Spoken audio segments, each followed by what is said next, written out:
That's why thoughts are a table in your vessel in which many things sit down.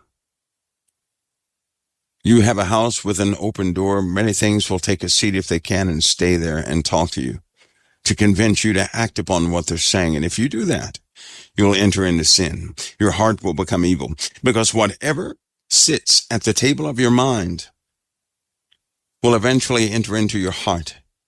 But if you tell it to get up and go, it will never enter into the heart. Only if you allow it to sit and conversate with you at the table of your mind, which is why we're told to what? Take captive your thoughts. Right? Because when they talk to you, they form imagery, which is why you're told to do what? Cast down imaginations that would place themselves above the Lord your God. They exalt themselves. So if they go against his will, they're no good. You're to cast them down.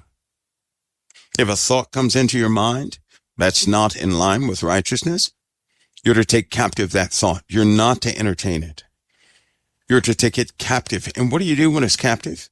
You throw it out. You forbid that thing from coming back. Now listen, they're always going to try to say something.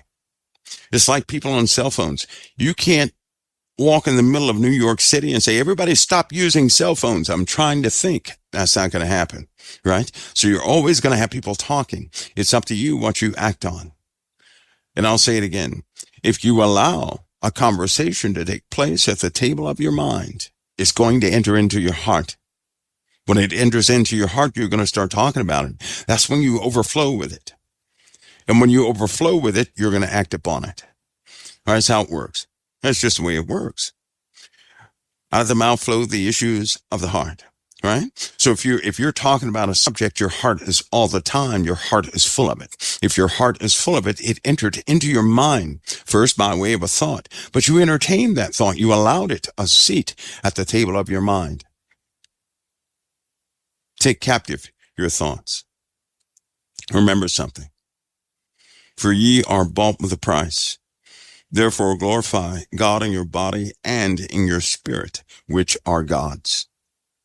Both of them are God's. Your spirit is God's, and your body is God's.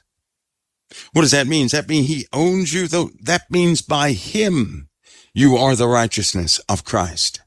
No matter what anybody says, by him you are cleansed. By him you are established. By him.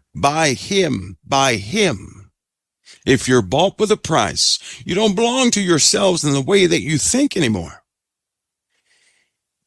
You agree to it. No one forced you to do it. You agree to it. So that means you don't side with those who would seek to ascend their throne above the Lord your God's. I acknowledge him as Father and Creator. Savior and King.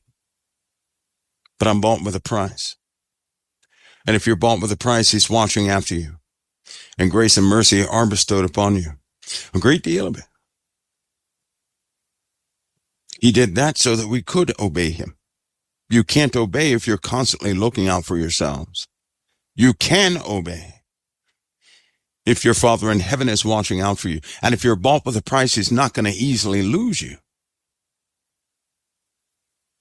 Just so you know that. Anyway.